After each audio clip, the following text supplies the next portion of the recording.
देश और दुनिया की हर खबर आपको दिखाएंगे नेशन न्यूज में, लेकिन सबसे पहले वो तस्वीरें जो आज जालौन से सामने आई। ट्रेन को पटरी पर दौड़ते आप सबने देखा होगा, लेकिन आप देखिए कैसे ट्रेन आग के गोले में तब्दील हो जाती है। तस्वीरें जालौन के जंक्शन की है। शटल ट्रेन की एक बोगी में आग लगती है और देखते ही देखते इसने विकराल रूप ले लिया। इससे पहले कि कोई इस आग पर काबू पाता, चंद मिनटों में ये पूरी की पूरी बोगी जो है जलकर खाक हो गई। आग लगने की वजह का भी पता लगाया नहीं जा सका है, लेकिन कहा यह जा रहा है कि हो सकता है कि बैटरी में कहीं कोई शॉर्ट सर्किट हुआ हो, जिसकी वजह से बोगी में यह आग लग गई हो। 40 मिनट तक धू कर ये पूरी बोगी जलती रही। रेलवे के कर्मचारी आग बुझाने में जुटे रहे, लेकिन काबू पाना आसान नहीं था। गनीमत ये रही कि उस वक्त ये बोगी सिर्फ ऐसे ही यार्ड में खड़ी हुई थी, इसमें कोई भी मौजूद नहीं था। और अब बात झांसी की करते हैं, जहां पर इन दिनों एक हाफ पैंट वाले चोर ने दहशत फैला रखी है। सीसीटीवी में कैद ये तस्वीरें हाफ पैंट चोर गैंग की हैं। सीपरी इलाके के मिशन कंपाउंड में चोरी के लिए 4 बदमाश दाखिल हुए। रात करीब 1:30 बजे चोरों ने एंट्री की, मेन गेट का ताला तोड़ा, कुंडी काटकर स्टोर रूम में दाखिल हुए और बताया जा रहा है कि चोर करीब 12,000 रुपए सोना चांदी के जेवर लेकर फरार हो गए। चोरों ने 90 मिनट तक इस वारदात को अंजाम दिया और ये हाफ पैंट गिरोह के नाम से इन दिनों काफी मशहूर हो रहे हैं और झांसी के आसपास के इलाकों में काफी सक्रिय है।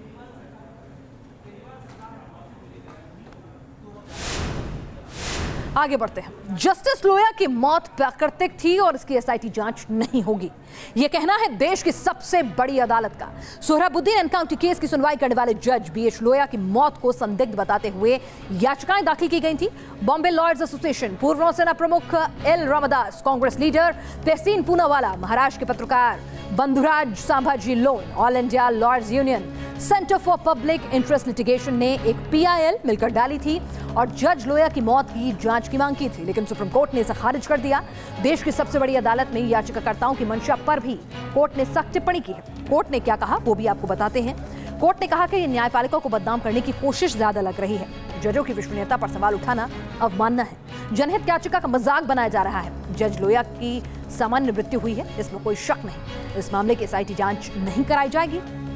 कारोबारी या राजनीतिक झगड़े कोर्ट के बाहर निपटाएं।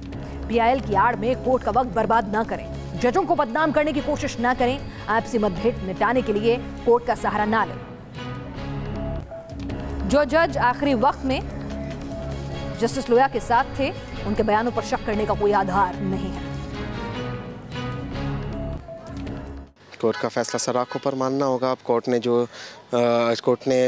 जो कहा उसको मानना होगा और जजमेंट पढ़ेंगे और जजमेंट पढ़ने के बाद आगे का फैसला लेंगे और एक दिन जिएंगे और एक दिन लड़ेंगे। आज मोहर लगा दिए, सारी पिटिशंस डिसमिस किए। कोर्ट ने स्ट्रांगली वर्डेड ऑब्जर्वेशंस कहे पब्लिक इंटरेस्ट लिटिगेशन कंसेप्ट के बारे में। कोर्ट ने जजेस के स्टेटमेंट्स को बिलीव किया है। कोर्ट ने महाराष्ट्र गवर्नमेंट की जो इंक्वायरी रिपोर्ट है उस पर बिलीव किया है और अकॉर्डिंगली सारी पिटिशन डिसमिस की। और बात कर्नाटक के चुनाव की करते हैं, जहां पर सियासी घमासान चरम पर है। 1 महीने से भी कम का वक्त बचा है तो राजनीति के अलग अलग रंग देखने मिलना लाजमी हो जाता है। कांग्रेस लिंगायत वोट बैंक को रिझाने के लिए अलग धर्म का दर्जा देने की मांग कर रही है और बीजेपी टीपू सुल्तान के बहाने वोटों के ध्रुवीकरण की कोशिश कर रही है। बेलगांव ग्रामीण से बीजेपी के 2 बार विधायक रहे संजय पाटिल टीपू सुल्तान को कांग्रेस से जोड़कर आखिर कहना क्या चाह रहे हैं, जरा आप खुद सुनिए। हम आपको बस संजय पाटिल का बयान और उस पर कांग्रेस का घमासान सुना देते हैं, किस तरह से टीपू सुल्तान और कांग्रेस को जोड़ा जा रहा है। कांग्रेस वालों ने अपने इस 5 वर्ष के कार्यकाल में टीपू सुल्तान की जयंती मनाने का आदेश दिया। मैं टिप्पू सुल्तान की जयंती का विरोध यानी कि मुसलमानों को विरोध नहीं, हमने कहा अगर मुसलमान समाज को आपको खुशी करना है कांग्रेस सरकार को तो अब्दुल कलाम की जयंती मनाएं। एक ऐसा इंसान जो देश के लिए जिन्होंने अपना सब कुछ दिया। टिप्पू सुल्तान देश के लिए नहीं, उनकी जो प्रशासन की भाषा थी वो भी उर्दू थी। कर्नाटक का वो राजा था, मैसूर का राजा था, लेकिन कन्नड़ भाषा नहीं थी। हम जब भी छोटे बच्चे से बड़े तक हम बोलते वंदे बोले तो मातरम, यानी कि भारत देश में जितने भी लोग रहते हैं हम एक माँ की बच्चे हैं। लेकिन ये पढ़ते हैं जब शपथ लेते हैं, फॉर्म भरने से पहले एमएलए होने के बाद में शपथ लेते हैं कि सभी जाति सभी जन को साथ में लेके चलता हूँ, यही अपना संविधान भी बोलता है। लेकिन ये खुलेआम सबको बोल रहा है कि मुसलमान की पार्टी, ये बहुत ही गलत और घिनाऊ हरकत ये कर रहे। तो लोगों को पता है, इसके पास कोई मुद्दा नहीं है। चलिए हिंदी और संस्कृत की वकालत करने वाली बीजेपी अगर कर्नाटक चुनाव है तो कन्नड़ की याद दिला रही है और बता रही है कि भाई टीपू सुल्तान की प्रशासनिक भाषा उर्दू थी। ये भूल रहे हैं कि प्रशासनिक भाषा उर्दू काफी वक्त तक हिंदुस्तान में बनी रही, आजादी से पहले खासतौर से। बहरहाल अहम बात यह है कि कर्नाटक के बेलगांव में पिछले कई सालों से सूखा पड़ता रहा है। वहां किसान हर साल पानी की समस्या से जूझते हैं। गोवा के साथ महादई नदी के पानी का विवाद अभी तक यहाँ सुलझा नहीं है और बेलगावी कर्नाटक के सबसे पिछड़े इलाकों में से एक माना जाता है। लेकिन बेलगावी में चुनाव का मुद्दा ये सब नहीं बन रहे, बल्कि टीपू सुल्तान की जयंती और उनकी प्रशासनिक भाषा बन रही है। राजनेताओं के पास जब चुनाव में मुद्दों की कमी पड़ जाती है तब वो इतिहास में गड़े मुर्दे उखाड़ने की राजनीति करते हैं। बीजेपी टीपू सुल्तान के कंधे पर राजनीति करना चाहती है, हिंदू वोटों का ध्रुवीकरण करना चाहती है। वीडियो जर्नलिस्ट स्वप्निल चौहान के साथ सुभाष शिर्के, न्यूज नेशन, बेलगांव। उधर देश के किसानों के हालात दूसरे हिस्सों में भी बहुत बेहतर नहीं है। बारिश हो तो मुसीबत, ना हो तो और परेशानी। फसल बम्पर तो भी दिक्कत और कम हो तो भी दिक्कत। मध्य प्रदेश और छत्तीसगढ़ के किसान आजकल ऐसी ही मुश्किल से दो चार हो रहे हैं। ये दो तस्वीरें छत्तीसगढ़ के किसानों की हम आपको दिखाने जा रहे हैं। रायपुर में किसान मंडी में टमाटर फेंक देने को मजबूर है क्योंकि उनकी लागत भी नहीं निकल पा रही। इतना तो ट्रांसपोर्टेशन की कॉस्ट लग जाएगी जितना उन्हें फसल पर मिल नहीं रहा है। तो अगली तस्वीर जो हम आपको दिखाने जा रहे हैं वो बिलासपुर की है, जहां किसान परेशान हैं, लागत का रोना रो रहे हैं। किसानों की दलील है कि टमाटर की लागत उन्हें 5 रुपए के करीब पड़ रही है, लेकिन कारोबारी 50 पैसे से 1 रुपए तक का रेट लगा रहे हैं। और इस हाल में टमाटर बेचने से अच्छा है कि वो सड़क पर अपनी फसल को यूं बर्बाद कर दे। शायद इन तस्वीरों को देख के अन्नदाता पर प्रशासन को ही रहम आ जाए।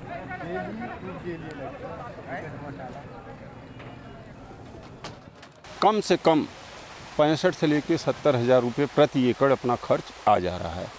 आज के परिवेश में 1 रुपये केजी टमाटर के किलो बिक रहा है और 1 एकड़ खेत में 20 टन से लेकर के 30 टन टमाटर का उत्पादन होता है।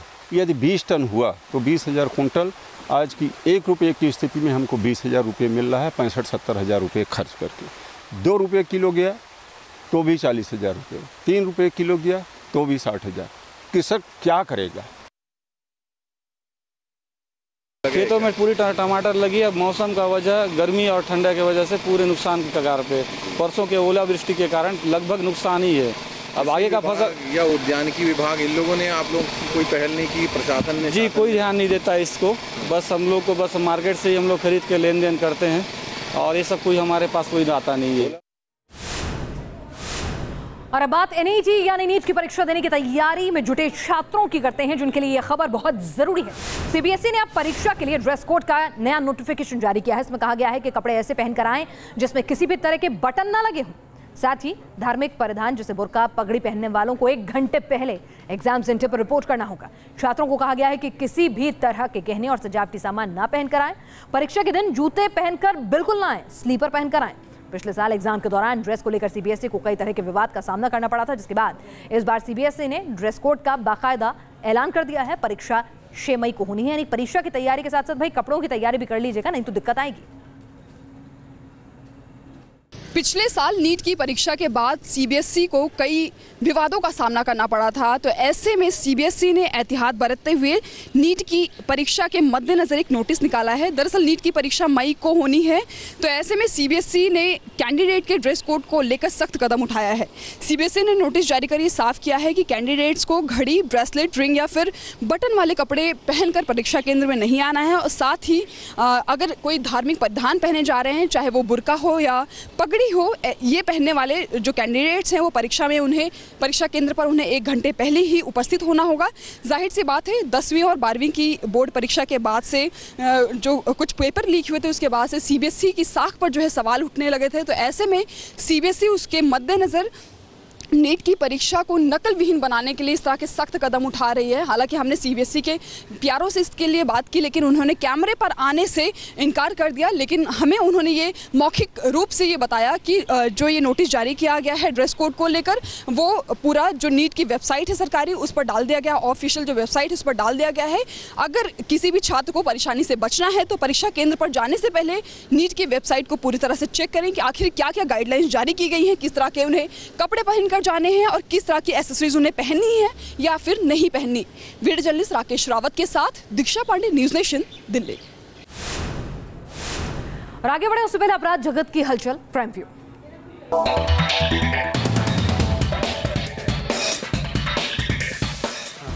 दिल्ली के बदरपुर में शख्स की चाकू से वार कर हत्या। एक दिन पहले पार्किंग विवाद में हुआ था झगड़ा। पड़ोस के 5-6 लोगों पर घेर कर मारने का आरोप। नोएडा के सेक्टर 39 इलाके में कार में शव मिलने से सनसनी। सूरजपुर थाने में कल दर्ज कराई गई गुमशुदगी की रिपोर्ट। कैब चालक के परिवार से पूछताछ जारी। यूपी के इटावा में 2 सगी बहनों की हत्या मामले में खुलासा। पुलिस के मुताबिक प्रेम प्रसंग में गई दोनों बहनों की जान। 4 आरोपियों को पुलिस ने गिरफ्तार किया। यूपी के पीलीभीत में 6 साल की मासूम की हत्या। तंत्र मंत्र के चलते हत्या की आशंका। गांव के बाहरी इलाके में कटा हुआ सिर मिला। 8 दिन से गायब थी बच्ची। मध्य प्रदेश के भोपाल में मस्जिद की देखरेख करने वाले शख्स की दिन दहाड़े हत्या। अज्ञात हमलावरों ने चाकू से गोद कर मारा। पुलिस कर रही है हत्यारों की तलाश। इंदौर के एरोड्रम इलाके में महिला की लाश मिलने से सनसनी। सिर पर मिले जख्मों से हत्या की आशंका।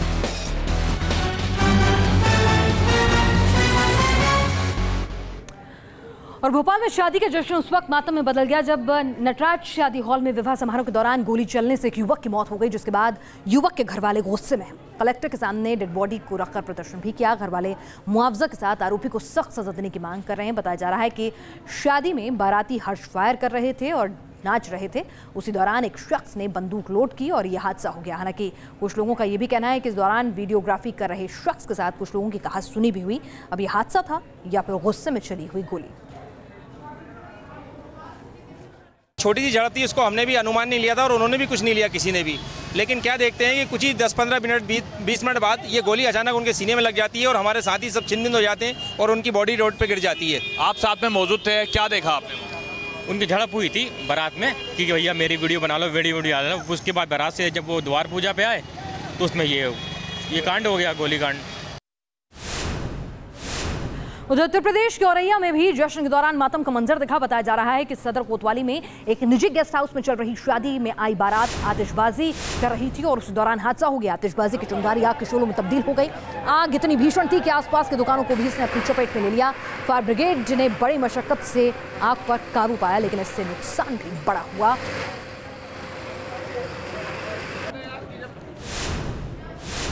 आगे बढ़े उससे पहले आपको दिखाते हैं माही का मिस्ट्री मैन। जी हाँ, हेलमेट लगाए हुए इस मिस्ट्री मैन ने मुरली विजय और जडेजा के होश उड़ा दिए।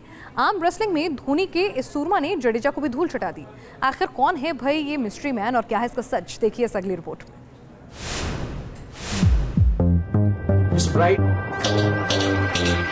धोनी के धुरंधर से हारे जडेजा विजय। माही के मिस्ट्री मैन ने दिया चेन्नई के खिलाड़ियों को शॉक। सब पर भारी पड़ा धोनी का mister pride.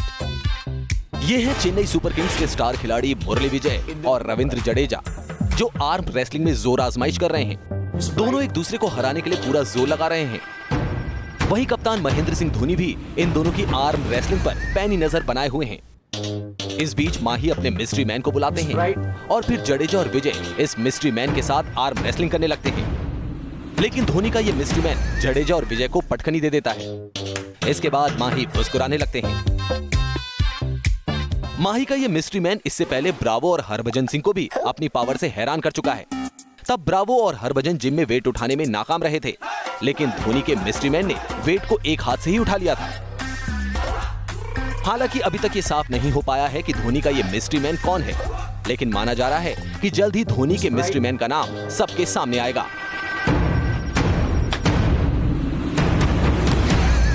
Sports desk, news nation. और अब बात चालाक चीन की नई चाल की करते हैं, जिसमें फंसा जा रहा है नेपाल। जी हां, पाकिस्तान को अपने कर्ज के जाल में उलझाने के बाद अब चीन की नापाक नजर नेपाल पर है। वो नेपाल में सड़क का झांसा दे रहा है। सबसे बड़ी बात यह है कि चीन ने इस छोटे और गरीब देश को अपना सबसे आसान मोहरा बना लिया है। कहने को तो ये आर्थिक गलियारा होगा, लेकिन इस गलियारे का खतरा नेपाल के साथ साथ हिंदुस्तान के लिए भी कम नहीं है। क्या है चीन की ये नापाक चाल सड़क के बहाने, देखिए इस रिपोर्ट में। चीन की सबसे बड़ी साजिश का खुलासा। चीनी साजिश में मोहरा बन रहा है पड़ोसी देश नेपाल। नेपाल के जरिए हिंदुस्तान को साधने की कोशिश में ड्रैगन। भारत नेपाल चीन आर्थिक गलियारा बनाने का चीनी दांव। चीन एक तरफ हिंदुस्तान से बेहतर रिश्ते का दम भरता है, तो दूसरी तरफ पाकिस्तान को हिंदुस्तान के खिलाफ पूरी फौजी मदद देता है। चीन ने एक बार फिर साबित कर दिया है कि हिंदुस्तान को घेरने के लिए वो किसी भी हद तक जा सकता है। इस बार चीन ने अपनी चाल पाकिस्तान के जरिए नहीं बल्कि नेपाल के रास्ते चली है। उसने भारत, नेपाल और चीन के बीच आर्थिक गलियारा बनाने का प्रस्ताव रखा है। बीजिंग में नेपाल के विदेश मंत्री प्रदीप कुमार ग्वाली के साथ मुलाकात के बाद चीनी विदेश मंत्री ने भारत से one belt one road project में जुड़ने की अपील की। चीनी विदेश मंत्री ने दावा किया कि इस प्रोजेक्ट से तीनों देशों को फायदा होगा। We believe that such a network, when well developed, can create conditions for an economic corridor connecting China, Nepal and India. We hope such cooperation will contribute to the development and prosperity of all three countries.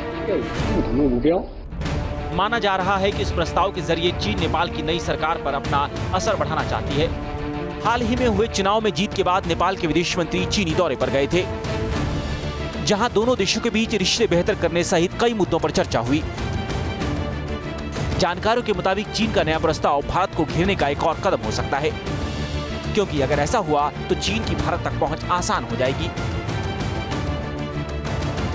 चीन पहले भी भारत को one belt one road से जोड़ने की ख्वाहिश जताता रहा है, लेकिन चीन की मंशा को भांपने के बाद भारत इससे इनकार करता रहा है।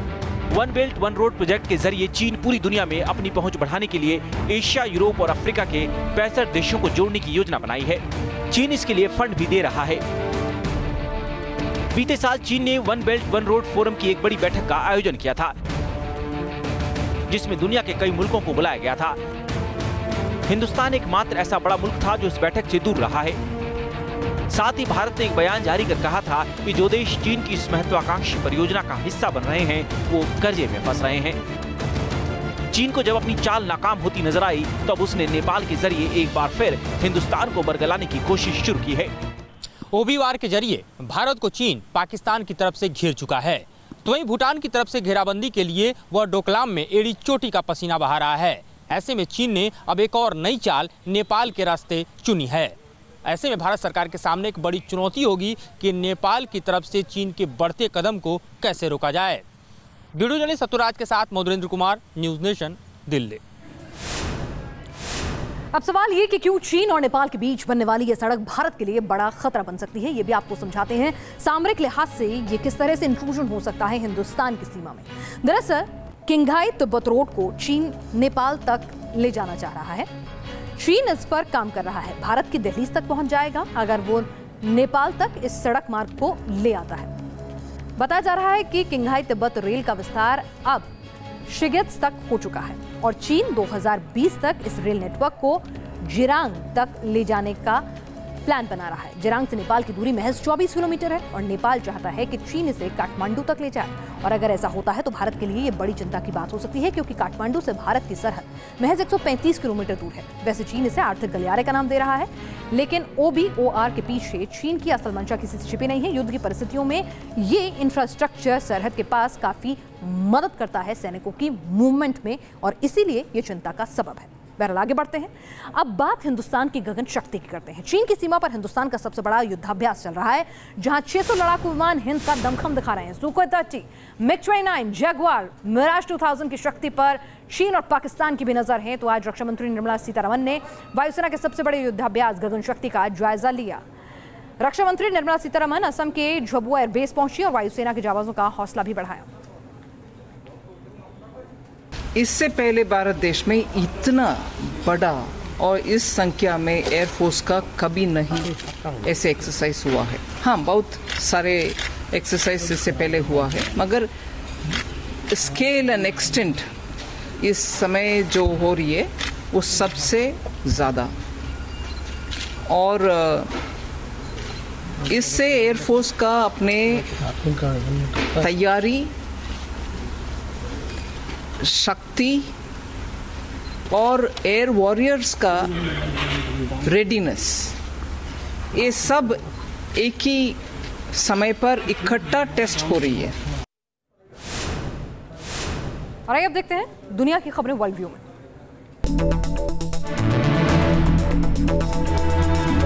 ब्रिटेन में पाकिस्तान के खिलाफ सड़कों पर उतरे लोग। बलूच और सिंधी समुदाय के लोगों ने पाकिस्तान के खिलाफ किया प्रदर्शन। पाकिस्तानी हुकूमत और फौज के अत्याचारों के मुद्दे को उठाया। अमेरिका के वॉशिंगटन नेशनल जू में गोरिल्ला ने बच्चे को जन्म दिया। बेबी गोरिल्ला को दुलार करती नजर आई मां। जू में सैलानियों का लगा तांता। अमेरिका के ओक्लाहोमा में जंगली इलाकों में आग का कहर। 2.5 लाख एकड़ इलाके में लगी आग। आसमान में छाया धुएं का गुबार। आग बुझाने में जुटे फायर फाइटर्स। चीन की PLA ने ताइवान के नजदीक किया बड़े पैमाने पर सैन्य अभ्यास। समंदर में छोड़ी मिसाइल। फाइटर जेट ने भरी उड़ान।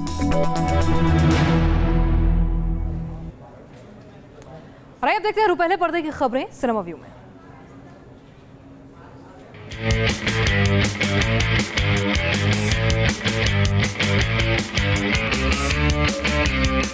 अमिताभ बच्चन और ऋषि कपूर की फिल्म 102 नॉट आउट का आज दूसरा गाना रिलीज कर दिया गया। बडुम्बा गाने के लॉन्च पर अमिताभ ऋषि ने कई सारी बातें मीडिया से शेयर की। दरअसल ये पूरा गाना अमिताभ बच्चन के दिमाग की उपज है, क्योंकि एक दिन सेट पर बैठे बैठे उन्हें इस तरह का नाम बडुम्बा सूझा था।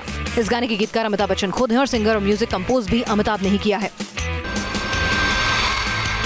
कटरीना कैफ और वरुण धवन पहली बार एक फिल्म में काम करने जा रहे हैं। डायरेक्टर रेमो डिसूजा की ये फिल्म डांस बेस्ड होगी और इसमें डांसर के लेजेंड प्रभुदेवा भी होंगे। फिल्म का टीजर लॉन्च कर दिया गया है, लेकिन इस फिल्म को लेकर जो बात खास है वो है वरुण और कटरीना की मोटी फीस। मीडिया रिपोर्ट्स के मुताबिक वरुण धवन को इस फिल्म के लिए कटरीना से 25 करोड़ रुपए ज्यादा यानी 32 करोड़ रुपए का ऑफर दिया गया है। छोटे पर्दे की सीरियल नागिन से मशहूर हुई मौनी रॉय बड़े पर्दे पर धमाल मचाने की तैयारी में है। अक्षय कुमार के साथ उनकी डेब्यू फिल्म गोल्ड अभी रिलीज भी नहीं हुई है कि मौनी के हाथ 2 बड़े बैनर की फिल्में लग चुकी हैं। एक तो ब्रह्मास्त्र और दूसरी दबंग 3, जिसमें वो सलमान खान की एक्स गर्लफ्रेंड के रोल में नजर आएंगी। यानी मौनी को साइन करके सलमान खान ने अपनी कमिटमेंट पूरी कर दी है।